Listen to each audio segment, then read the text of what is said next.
Son règne n'a duré que 2 ans et pourtant c'est le pirate le plus sanguinaire qui ait jamais existé, Barbe Noire, un personnage aussi légendaire que mystérieux dont je vais vous raconter l'histoire complète dans cette vidéo, et restez jusqu'à la fin car vous découvrirez ce qu'il est advenu du Queen Anne's Revenge, qui était son navire mythique. Pendant à peine 15 mois avant sa mort en 1718, ce pirate a semé la terreur dans les eaux des Caraïbes et de l'océan Atlantique, laissant son empreinte dans les annales de l'histoire maritime. Son image était particulièrement bien travaillée pour terrifier ses ennemis. Grand et maigre, avec une longue barbe noire entrelacée de rubans, des bouts de cordage sous son chapeau auquel il mettait le feu pour créer de la fumée, et tout un attirail de pistolets et de dagues accrochés à sa ceinture. Tout était soigneusement orchestré pour glacer le sang de ses victimes. Aucun historien n'est sûr à 100% du vrai nom de Barbe Noire, mais beaucoup s'accordent sur le fait que derrière ce pseudonyme se cachait un homme du nom d'Edward Teach, probablement un nom d'emprunt pour masquer son passé. Son vrai nom était peut-être Edward Thatch, Tac ou encore Tac. Certains écrits mentionnent également le nom Drummond, mais le véritable nom de Barbe Noire ne sera probablement jamais révélé. On estime qu'il avait entre 35 et 40 ans au moment de sa mort, ce qui situerait sa naissance vers les années 1680, une période pendant laquelle la puissance de Louis XIV était à son zénith en Europe. Barbe Noire serait né à Bristol en Angleterre, et si son passé reste mystérieux, on sait qu'il a commencé sa carrière en mer pendant la guerre de succession d'Espagne au début des années 1700. Il a pris part à des raids en tant que corsaire contre les navires français et espagnols dans les eaux jamaïcaines, le corsaire étant un pirate légal autorisé par une lettre de marque royale à attaquer les navires ennemis en temps de guerre. N'oubliez pas de vous abonner et d'activer la cloche pour ne manquer aucune de nos prochaines vidéos qui vous plongeront dans l'histoire fascinante des personnages les plus marquants de leur époque. L'âge d'or de la piraterie se situe largement entre 1690 et 1730, une époque où les vols en haute mer et dans les ports coloniaux ont atteint des proportions sans précédent. Cette période exceptionnelle s'explique par plusieurs facteurs. La vie difficile sur les navires marchands ou militaires, le système plus démocratique des navires pirates avec un partage équitable du butin, la fin des guerres entre l'Angleterre et la France qui a laissé de nombreux marins sans emploi, et l'essor des colonies européennes créant un trafic maritime commercial important.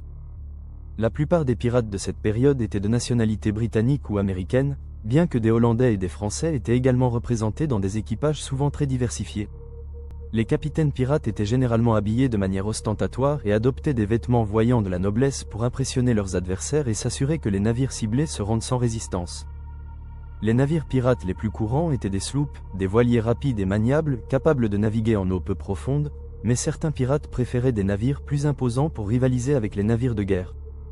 Le navire pirate le plus célèbre est probablement celui de Barbe Noire, mais le plus puissant était sans doute le Royal Fortune de Black Bar Roberts, un ancien navire de guerre français armé d'au moins 42 canons.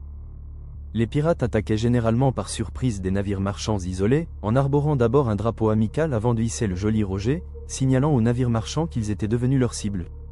Le butin recherché comprenait tout ce qui avait de la valeur et était transportable: or, argent, pierres précieuses, mais aussi soie, épices, tabac, rhum, fourrure et sucre. Les équipages et passagers étaient dépouillés de leurs vêtements, bijoux, outils de navigation et médicaments, parfois même le navire lui-même devenait le butin si sa qualité dépassait celle du bateau pirate. Les repères pirates les plus connus étaient Port-Royal en Jamaïque, Tortuga près d'Haïti, New Providence aux Bahamas et Madagascar, des endroits stratégiquement choisis pour leur isolement, leur sécurité et leur proximité avec les principales routes maritimes. Ces repères attiraient des négociants intéressés par l'achat de marchandises volées à prix cassés, permettant aux pirates d'écouler leur butin et de profiter de leurs gains. Sous la pression des marchands légitimes et des colons, le gouvernement britannique a fini par intervenir pour mettre fin à l'âge d'or de la piraterie en envoyant des nouveaux gouverneurs comme Woodes Rogers avec des navires de guerre et la promesse d'un pardon royal pour ceux qui abandonneraient la piraterie.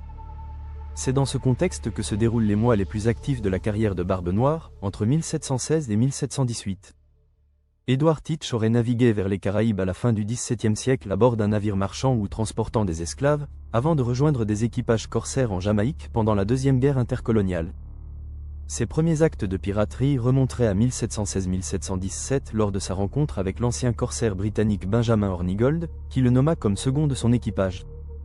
En 1717, les deux hommes partent chacun à la tête d'un navire et capturent plusieurs bateaux, dont la Concorde, un navire français chargé d'or et de pierres précieuses que Barbe Noire rebaptise Queen Anne's Revenge. Ce navire de 300 tonnes avec 3 mâts et 40 canons confère à Barbe Noire une puissance de feu comparable à celle de nombreux navires de guerre. Début 1718, Barbe Noire commande un équipage d'environ 300 à 400 hommes, sa stature imposante et sa barbe ornée de rubans noirs lui conférant une présence intimidante respectée de tous. Son pavillon pirate diffère du joli roger traditionnel, montrant un squelette tenant un sablier dans une main et une lance pointant vers un cœur en sang dans l'autre, un avertissement clair pour ses victimes. En mai 1718, Barbe Noire parvient à bloquer la ville de Charleston en Caroline du Sud pendant 2 semaines, attaquant plusieurs navires et exigeant une rançon composée essentiellement de médicaments. Apprenant que le chasseur de pirates Woodes Rogers a quitté l'Angleterre pour éradiquer la piraterie, Barbe Noire met le cap vers le nord où son navire s'échoue sur un banc de sable, causant des dommages irréversibles. En juin 1718, il obtient le pardon du gouverneur Charles Eden de Caroline du Nord, épouse la fille d'un riche propriétaire d'une plantation et s'installe sur l'île d'Ocracoke. Mais dès août, Édouard retourne à la piraterie, capturant 2 navires français près des Bermudes et réussissant à corrompre des fonctionnaires avec des barils de sucre pour éviter les accusations. Ces activités déplaisent au gouverneur de Virginie Alexander Spotswood, qui obtient des informations sur Barbe Noire et envoie le lieutenant Robert Maynard de la Royal Navy pour le capturer mort ou vif. Le 22 novembre 1718, une violente bataille s'engage entre Barbe Noire et les forces britanniques près de l'île d'Ocracoke.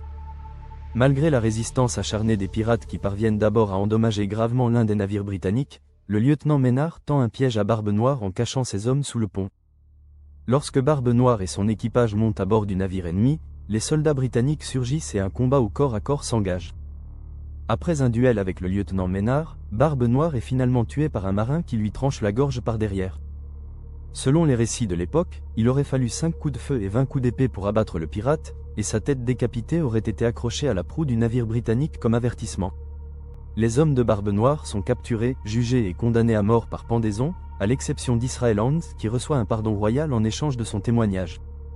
L'épave du Queen Anne's Revenge a été découverte en 1996 au large des côtes de Caroline du Nord, et les fouilles ont révélé de nombreux artefacts, dont des poids d'apothicaire estampillés de fleurs de lys, de l'or caché dans un canon et une cloche gravée de l'année 1705. Ces découvertes ont enrichi notre compréhension de la vie à bord du navire du redoutable Barbe Noire et de l'histoire maritime du début du XVIIIe siècle.